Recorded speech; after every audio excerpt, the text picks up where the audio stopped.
Ecobici y HSBC, ahora en Álvaro Obregón y Azcapotzalco, presenta Lo que hay que saber. Diputados avalan incremento a salario mínimo y el Senado discute la reforma a la Guardia Nacional. López Obrador y Claudia Sheinbaum inauguran la línea 3 del cablebús y la cuarta sección de Chapultepec. Y la inflación sigue a la baja. Es miércoles 25 de septiembre. Yo soy Mónica Alfaro y esto es Expansión Daily. Esto es Expansión Daily. Lo que hay que saber. Lo importante del día con los editores de Expansión. Expansión Daily. Lo que hay que saber. Bienvenidos. Bienvenidos y bienvenidas a un episodio más de Expansión Daily. No olviden suscribirse y compartir este episodio para que más gente esté bien informada. Hoy está conmigo David Santiago, reportero de Política en Expansión. ¿Cómo estás, David? Muy bien, Moni, qué gusto estar con todos ustedes nuevamente. Ya es ombligo de semana, pero hay que empezar a agarrar fuerzas porque se vienen unos días muy intensos de información, así que pues hay que llevárnoslas leve, pero también bien informados. Se decía que la temporada fuerte de la información iba a pasar con la elección, pero no, señor, ya viene el cambio de gobierno. Pero a ver, antes de empezar con la información, déjame decirle a la audiencia, a los podescuchas, que hoy nos vamos a regalar boletos para el evento What Design Can Do México GNP 2024, que como ya saben, reúne siempre a las mentes más creativas de diversas disciplinas y orígenes, porque lo que hacen es explorar cómo el diseño impulsa soluciones innovadoras a problemas como el cambio climático, la inequidad de género y la disparidad económica. Eventos como este son muy necesarios y este año va a ser el 27 de septiembre en el auditorio Blackberry en la Ciudad de México y hoy en este episodio les vamos a regalar boletos, así que no se vayan. Vamos a empezar con la información, David, porque anoche se puso bueno en la Cámara de Diputados. Así es, y es que por unanimidad, con 478 votos, la Cámara de Diputados aprobó ayer las reformas al artículo 123 constitucional en materia de salario mínimo. Esto para garantizar que su incremento anual nunca sea menor al de la inflación y que las percepciones de trabajadores al servicio del Estado pues tampoco se anden rezagando. Sí, exacto. La reforma consiste en establecer que la fijación de los salarios mínimos generales o profesionales y la revisión de los mismos no estará debajo de esa inflación y además tiene una segunda modificación que es el apartado B, fracción sexta, para agregar incrementos salariales a burócratas. Esto incluye maestras, maestros de nivel básico, de tiempo completo, policías, guardias nacionales, integrantes de la Fuerza Armada Permanente, médicos y enfermeros, todos personas muy importantes en la sociedad. Bueno, pues todo esto se escucha muy bonito, Moni, pero pues aquí viene el pero. ¿Cuál es el pero? Y es que la reforma no incluyó un régimen transitorio para establecer previsiones presupuestales para financiar los incrementos pues que deben sufragar el gobierno federal. Es decir, Moni, pues muy plausible que los burócratas se les aumente el salario, pero aquí la gran pregunta, ¿de dónde va a salir todo ese dinero? O sea, todo eso bien, nos parece excelente idea, excelente iniciativa. El problema es que no está claro de dónde va a salir el dinero para esto. La reforma se aprobó en un solo acto, en lo general y en lo particular, pues dado que no hay comisiones instaladas, el dictamen aprobado en la legislatura anterior fue presentado tal cual en la sesión y bueno, tras la votación la minuta se remitió al Senado, pero sí, ese es el problema. O sea, gran idea, vemos cómo va a estar la ejecución. Pero además, David, como sabes, no es la única reforma que está ahorita en los últimos días de López Obrador. ¿Y qué pasó con la de la Guardia Nacional? Porque está, as we speak, sucediendo. Así es, pues una discusión bastante interesante la que se llevó en el Senado, y es que hasta la grabación de este episodio se discutió la reforma que establece que la Guardia Nacional quede bajo el mando de la Secretaría de la Defensa Nacional. Es un tema pues muy polémico en el cual las organizaciones y sobre todo, sabes, en esta ocasión cae en una época en que se van a cumplir 10 años del caso Ayotzinapa, donde bueno, se está viendo el tema de la militarización. Bueno, pues ahí es un tema que es bastante interesante en qué momento se está discutiendo y pues vamos a ver en qué termina todo esto, porque también no dudo que lo lleven también a la Suprema Corte de Justicia de la Nación. Totalmente. Y bueno, una discusión, no sé si se espera mucho misterio todavía, porque al tener la mayoría calificada, pues casi que podría decir que se puede predecir el final de esta película. Habría que decir que las modificaciones que se planean hacer son que la Federación cuente con la Guardia Nacional, que estaría integrada por el personal de origen militar y con formación policíaca, y que dependerá de la Sedena para ejecutar esta Estrategia Nacional de Seguridad Pública. Además, la otra cosa que está planteada es que se van a transferir a la Sedena estos recursos presupuestarios y financieros que corresponden para cubrir los gastos de operación de la Guardia Nacional y todos los recursos materiales destinados a su operación. O sea, sí es una reforma pues importante, grande, que además establece que será el presidente, bueno, en este caso la presidenta de la República, quien nombre al comandante de la Guardia Nacional, pero a propuesta del titular del Ejército. Y Moni, hay una amplia discusión de esta situación. El presidente López Obrador intentó en varias ocasiones llevar esta reforma.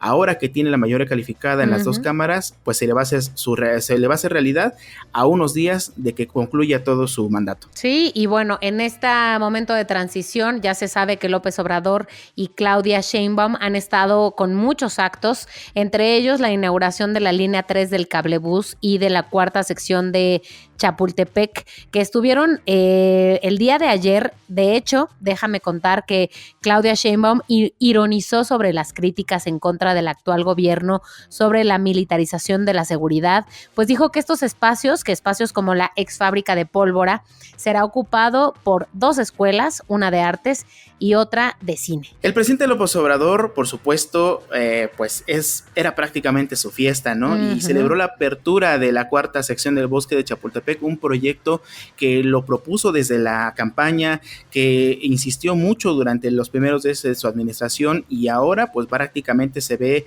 concretado. Además de esta nueva línea del cablebús, una que incluye varias estaciones, pero bueno, en el caso de la cuarta sección del bosque de Chapultepec, incluye 12 nodos culturales, entre los cuales destacan el Museo Casa Lázaro Cárdenas, hay también un pabellón escénico, el Centro Cultural Ambiental, está por supuesto la Cineteca, tan esperada Cineteca Nacional de Chapultepec. Es un proyecto bastante interesante que pues habría que verlo una vez que ya esté al 100%. Sí, recorre 5.4 kilómetros desde Los Pinos, desde la estación Los Pinos, que conecta la estación Constituyentes de la línea 7 del metro. No es poca cosa para los problemas de movilidad que tenemos en la ciudad, hasta la estación Vasco de Quiroga, que comunica con el pueblo de Santa Fe, y con la estación Vasco de Quiroga del tren interurbano México-Toluca, el Insurgente. Y además, puede transportar vamos a ver, porque es algo que apenas vamos a ver cómo funciona, transportar a 36,000 personas al día en estas 180 cabinas instaladas que van a servir también, la verdad, como atracción turística, porque van a conectar estas 4 secciones del bosque de Chapultepec. Entonces, yo diría, fue inaugurada, pero si no me equivoco, David, tú reporteaste cómo estuvo el fin de semana. ¿En qué andaban el fin de semana? Pues fíjate que me fui a dar una vuelta el fin de semana a varias estaciones, ¿no? Las caminé tal cual, porque bueno, todavía no está abierto el servicio, pero ahí vi a los trabajadores que estaban al 100% ahí dándolo todo, puliendo pisos, poniendo el tema de la cristalería, el tema de la pintura, electricidad, jardinería, estaban al 100% trabajando. Todavía hay algunos temas que tienen que ver con detalles, ¿no? Pero al final creo que va a ser un proyecto que va a beneficiar sobre todo para las personas que se transportan desde la estación Constituyentes de la línea 7 del metro hacia la zona de Santa Fe. Híjole, Moni, sabemos que Constituyentes, quienes hemos transitado en Constituyentes, es un horror el tráfico. Entonces, que te ahorre todo ese tráfico, en un viaje de menos de 20 minutos, pues vaya que va a ser un gran avance. Totalmente, solo esperamos que sobre todo en términos de seguridad la inauguración termine por suceder como debe de ser y no como el final de la película de Alicia en el País de las Maravillas, no hay todos pintando rosas en los árboles como si nada, porque hablamos de transporte de personas. Pero bueno, yo sí quiero darme una vuelta por ahí pronto, así que lo voy a hacer y te voy a venir a contar. Ya sé que tú eres el reportero de ciudad de este equipo de política, pero yo voy a ir a contarte. Vamos a pasar a la siguiente información, David, porque aquí siempre hablamos, como ya se imaginan en Expansión, de temas de economía, de inflación, y hemos reportado que la inflación sigue a la baja. En la primera mitad de septiembre se ubicó en 4.66% y hablamos de la inflación subyacente, que recordamos que ¿por qué es un mejor parámetro? Porque deja fuera a todos los productos cuyo precio es más volátil, ¿no? Sí, efectivamente el mercado esperaba que la inflación general fuera de 4.7, de acuerdo con la encuesta de Citibanamex, pero la desaceleración de la inflación favorece las posturas que el Banco de México continúa con estos recortes a la tasa de interés de referencia, y el anuncio de esta política monetaria del Banco Central pues va a ser el próximo jueves. Sí, y obviamente vamos a hablar de eso, de qué es lo que anuncia el Banco de México, pero por ahora los productos con los mayores descensos fueron servicios profesionales, con menos 14.79%, y después algunos alimentos muy importantes, naranja, jitomate, calabacita y aguacate, con un menos desde 13 hasta 5.9%. Descensos importantes, sobre todo cuando hablamos de el bolsillo de las personas, y de hecho diría que lo siguiente, que es que hablemos de cómo se han modificado los CETES a 2 años y cómo han reducido el rendimiento. Ojalá que fuera más del bolsillo de las personas, porque recordemos que invertir en CETES es algo que recientemente se ha vuelto más y más cercano a las personas. Y bueno, que reduzcan los rendimientos a un dígito, sí es una novedad, anticipa el recorte de hecho de Banjico, sí es una novedad porque hasta hace muy poco estaban siempre a 2 dígitos y ahora bajan a 9.92%. Así es que la fiesta de los rendimientos que ofrecen los CETES está menguando y el plazo de 2 años ya solo ofrece rendimientos de un dígito. Esto es la tasa más baja que hasta el momento pues se ha visto en este tema. Sí, y bueno, importante, vamos a dar seguimiento porque está íntimamente ligado con el tema de la inflación y con nuestro bolsillo, así que mañana les contaremos el reporte de Banjico. Por lo pronto, vamos a hablar de la violencia política y cómo va en aumento en Estados Unidos, porque pues aunque no queramos, lo que pasa en Estados Unidos nos afecta, nos influye directamente, y recordarán los podescuchas que el 13 de julio en Pensilvania hubo un intento de asesinato al candidato republicano a la presidencia de Estados Unidos, a Donald Trump, que además esta violencia volvió a tomar, digamos, fuerza hace unos días con un presunto, y aquí resalto presunto, segundo intento de asesinato en su contra, y la detención de un hombre que amenazó con asesinar a 6 de los 9 miembros de la Corte Suprema de Justicia.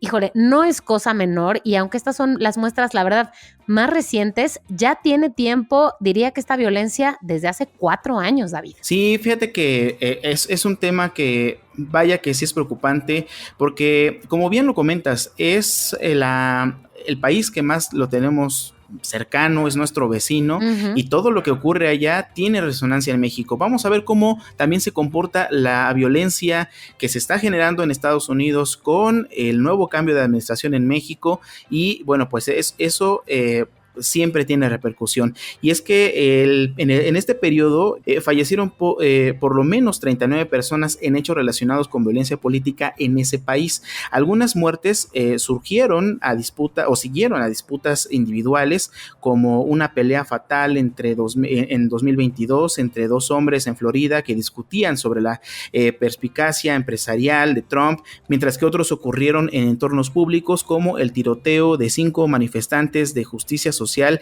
en Portland, también en 2022, por un hombre inmerso en la retórica política de extrema derecha. Sí, además en otro reportaje que fue publicado en febrero del 2024, Reuters indica que las amenazas graves contra los jueces federales de Estados Unidos se han más que duplicado en los últimos 3 años como parte de una creciente ola de violencia. Entonces, no solamente son los asesinatos a los que haces referencia, sino las amenazas, pues que sí dejan ver el ánimo político y el ánimo social de nuestro país, más que vecino, no solo porque está al lado, sino porque, híjole, estamos íntimamente ligados. Y además, Moni, sabemos que se viene una etapa en que Donald Trump, pues es un personaje que es muy polémico, ¿no?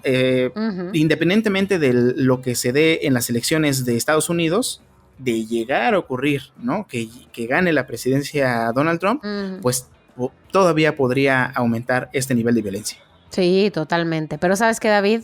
Basta de malas noticias. Aunque a veces parezca, no todo está perdido.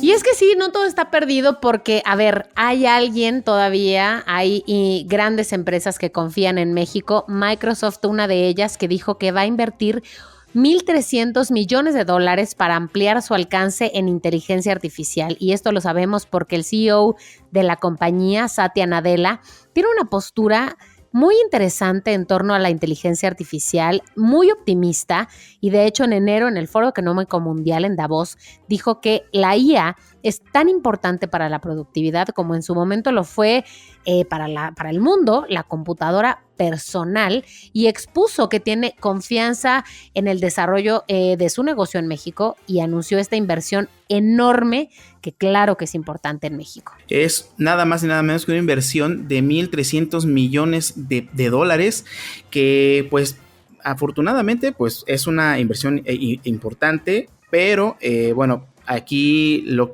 este anuncio de inversión se va a distribuir a lo largo de los próximos 3 años y también va a estar enfocada en promover habilidades digitales en la población, así como entre pequeñas y medianas empresas. Eso es un tema que sí es muy, muy enfocado a estos sectores que también generan mucho movimiento de capital. Sí, y no lo digo yo, digamos, el CEO de la compañía de Microsoft resaltó que se trata de un momento para aprovechar las herramientas de inteligencia artificial. Estos modelos como ChatGPT, los desarrollados por OpenAI, han bajado su precio de forma muy acelerada y dijo de hecho que sus inversiones en infraestructura, en inteligencia artificial y capacitación en México son muy importantes. Y de hecho, David, déjame aprovechar este tema porque muchos de nosotros estamos diciendo, no, yo no uso inteligencia artificial o si la uso. En fin, queremos saber si los podescuchas del Daily la utilizan o no en su vida diaria. Aquí no juzgamos si la usan para su trabajo, para sus tareas. ¿Para qué la usan? Exacto. Así que vamos a aprovechar para regalar los boletos del evento que dijimos al inicio, What Design Can Do, para los primeros 5 que nos dejen un mensaje en Spotify diciendo ¿para qué están usando estas herramientas de inteligencia artificial? Y claro, que nos digan, yo quiero ir a este evento, que es el 27 de diciembre. Y si no quieren ir o no viven en Ciudad de México y no pueden ir, igual cuéntenos para qué las están usando. ¿Qué te parece? ¿Tú las usas, David? Así es, sí las uso con algunos reservas, pero sí me gustaría y tengo mucho interés en saber para qué se usan más, además de para algunos textos, ¿no? Para resolver algunas situaciones, ¿para qué lo están usando nuestros podescuchas? Utilizarlas sabiamente porque es inevitable que llegaron para quedarse, así que más vale usarlas bien. David, muchas gracias por haber estado hoy en el Expansión Daily. Muchas gracias a ti, Moni, muchas gracias a nuestros podescuchas y por supuesto yo voy a estar en cuanto ustedes me digan. Muchas gracias y ya saben ustedes que toda la información de estos y otros temas siempre están disponibles en expansión.mx y que leemos sus comentarios todos los días en las redes sociales de Expansión, @expansión MX. Aquí nos escuchamos mañana a las 6 de la mañana.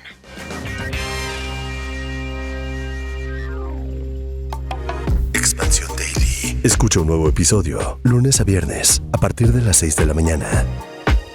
Expansión Daily es un podcast de Expansión. Este episodio llega a ti gracias a rss.com, el podcasting hecho simple. Ecobici y HSBC, ahora en Álvaro Obregón y Azcapotzalco, presentó